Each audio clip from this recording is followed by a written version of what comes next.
Today we're going to finish up section 3.1. We were working when we left last time with other base systems and kind of talking about how we convert in and out of base 10. We'd done one example of that conversion. We had converted from base, what was it, base 8? I don't even remember, was it base 8?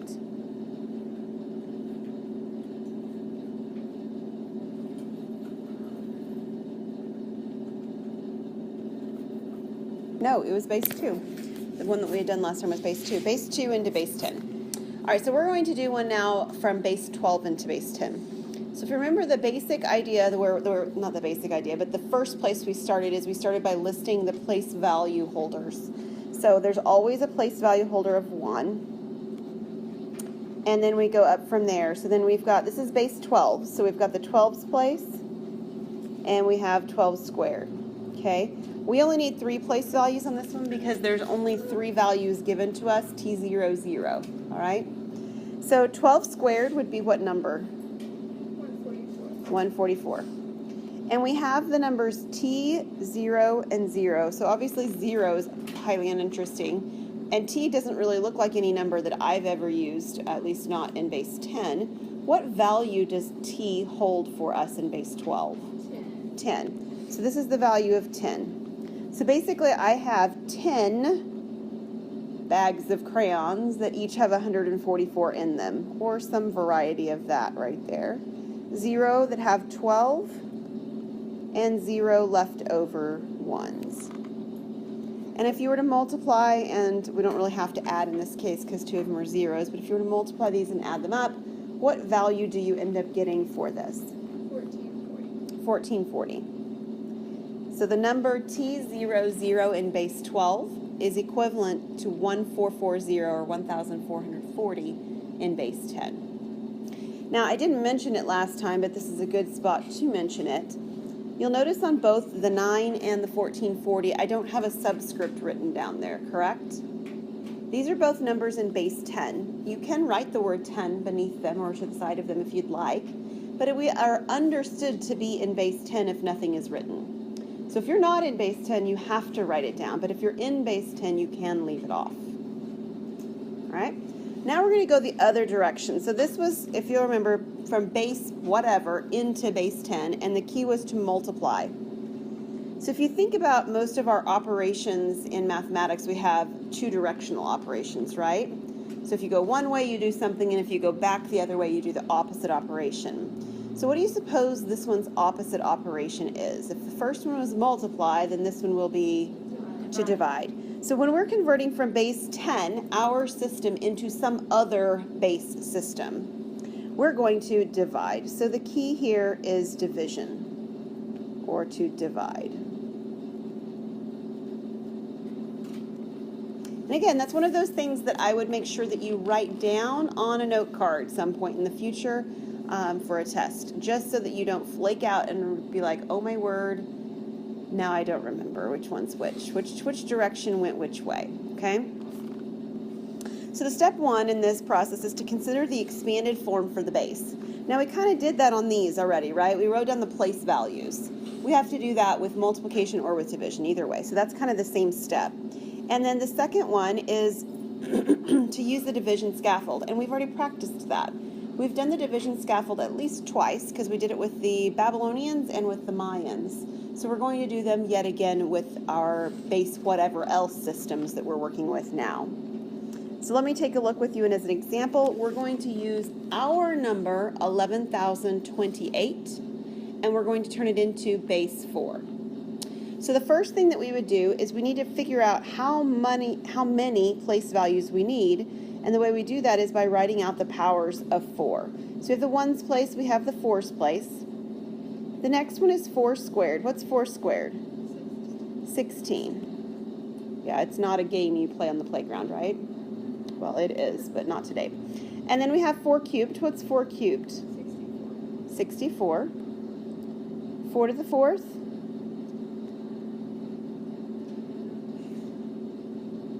You guys have calculators, right? What is it? 56. 256 would be the 1.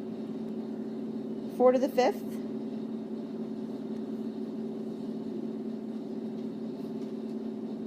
1024. 1,024. Okay, we got to keep going. I need more space, so I'm going to move this over just a little bit. All right, I have 4 to the 6th. What's 4 to the 6th? 4,096. 4,096. I keep going because the numbers so far have not gotten bigger than the 11,000 I've started with, right? That's why I'm continuing to go, or to continuing to find values. How about 4 to the 7th?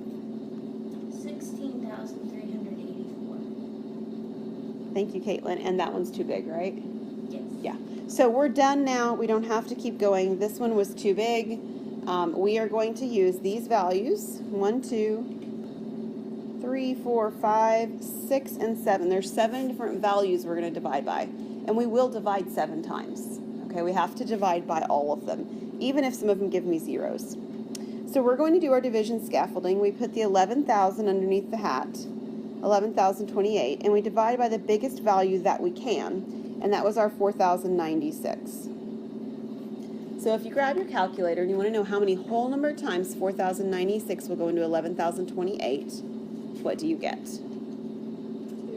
2. So what is 2 times 4096?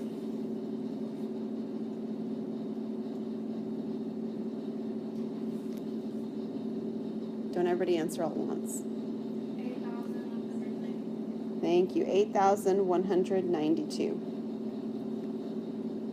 What do we get when we subtract that? 2,800. Good. 2,836. And we're going to keep going. What's the next place value lower than 4096? 1,024. How many times will 1,024 go into 2,836? Twice. You might be able to do this one in your head. This would be 2,048. What is the subtraction here going to be?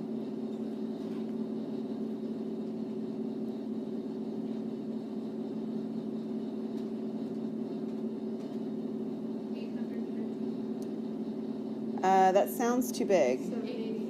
788 is what I have written down. Does 788 coming up on someone else's? Yeah? Okay. 788. So what's my next place value down from 1024? 256. So how many times will 256 go into 788? Twice? I think 3 times. Can you check that? Does it go in 3 times?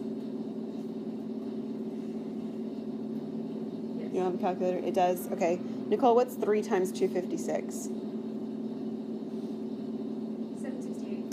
768. That's actually really close to our value, isn't it? The subtraction on that one you can do real quick. That's 20. You might be tempted then to just skip over the next one. Don't do any skipping. You need to use all the values. So what's the next value we would divide by after 256? 64. This is a case where obviously it doesn't go in. We have to put a 0. But the 0 as a placeholder is a valuable tool, right? $24 is different than $240. Agreed? Yeah. Okay, so we're going to put the 0 placeholder in there. Again, there's a 0 when I multiply, so it's not a very exciting value. And I have 20 left over. What would be my next value I divide by? 16. How many times does 16 go into 20? Once.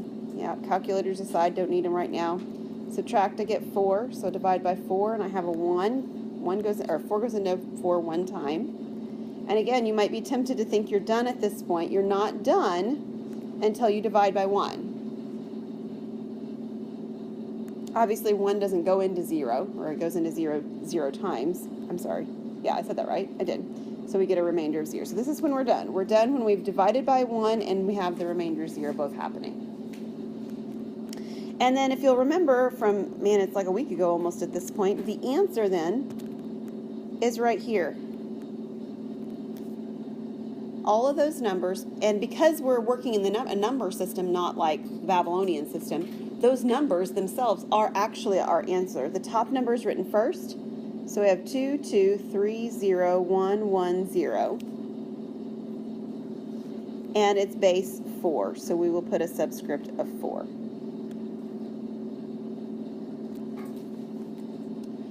Now I want to look at the three examples that we've done so far. The one from last time, the first one from today, and then this one right here.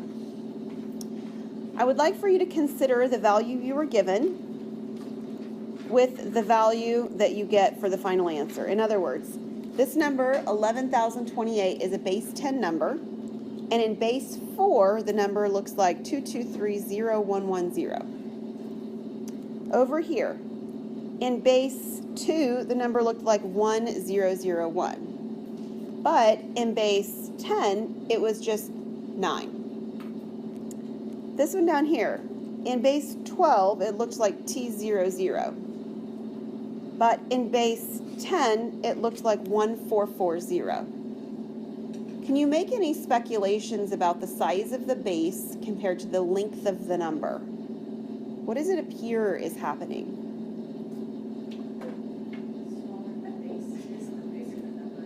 Yes, and by bigger, I want to talk about digits, like long, right? How long it is. Yeah, and Sally's exactly right. When the base is smaller, we have fewer symbols, right? When you're in base 4, you only have 4 symbols, but you're in base 10, you have 10 symbols. So you repeat the numbers more frequently. The numbers have to show up more frequently, hence the number's longer. So it's a really good mental check step to get to the end of the problem and say, I started, like on this one, I started with a 5-digit number and I was in base 10. And now I have how many digits is this? A 7-digit number in base 4. You know, did it move in the right direction? And it did, yeah.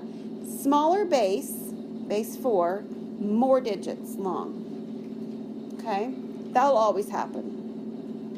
Okay, we've got one more example in this section. Wonderful number, 99,999. And we're going to put it into base 9. And don't be tempted to think it's just me being funny with the numbers, okay? There's nothing special about these. I'm not going to get like, oh my goodness, look at that. That's really cool. It turned into all ones or something like that. No, nothing cool like that's going to happen, okay?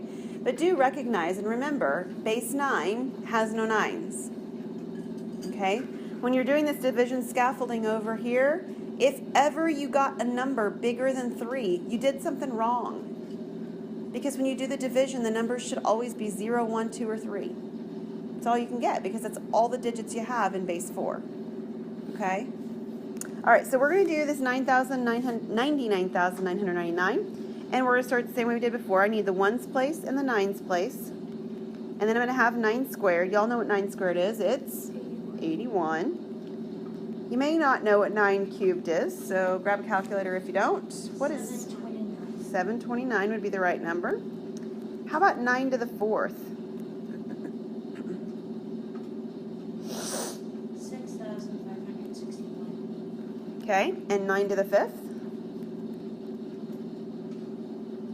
59,049. Okay, now 59,049 is still smaller than 99,999, but do we really need to look at what 9 to the 6th is?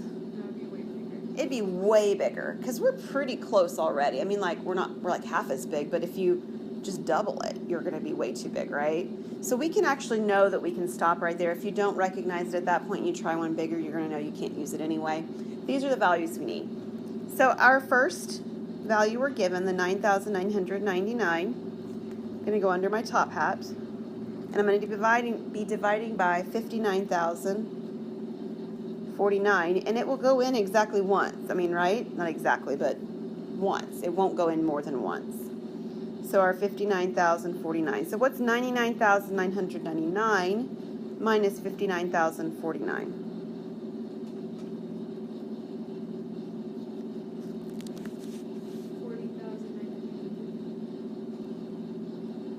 Okay, is everybody good with that? Okay. Our next division then is by one place value down, which was 6561, it looks like. How many times will 6,561 go into 40,950? It is 6. You're eyeballing it, I know. So yeah, 6 is right. Good guess. All right, so what is 6 times 6,561? 39,366. Is that right, Allison? Okay. Sounds good to me. And we need to subtract. So what happens when we subtract those two values?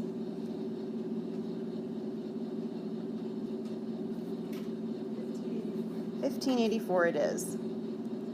And one place value down from 65.61 would be $7.29. And $7.29 goes into $15.84 how many times? Twice is right. So 2 times $7.29 would be 1,458. Good job. If I subtract these two, what do I get? 126. Yep, you're really close. 126. We'll divide by next power down. That's 81. That's just once. So we're going to subtract the 81 now. So 126 minus 81, 45. And we'll divide by 9, and that actually works out an even number of times with 5. Don't be tempted to stop too soon, because we've still got to divide by 1. It goes in 0 times because, of course, there's nothing left here. So I've got my 1, I've got my 0, and I'm done. And my solution's over here. 162,150. Make sure you put the subscript base 9. And let's mentally check and make sure. My place value when I started was my base was base 10, and I had 5 digits, right? This is now base 9. That's smaller. Did my number of digits increase? It did. So mentally checking to make sure that that happens can save us from actually moving the wrong direction sometimes. And that, in fact, worked. Any questions on that one? I didn't hear you the first time. Did you say if the subscript, like if it's 9, the answer, the number of digits increases? Or Yes, increases. So when you decrease the subscript, like from 10 down to 9, you're going to increase the digits. So we call that an inverse relationship, because you have fewer digits. That's why that's happening. You have fewer digits to play with or to work with.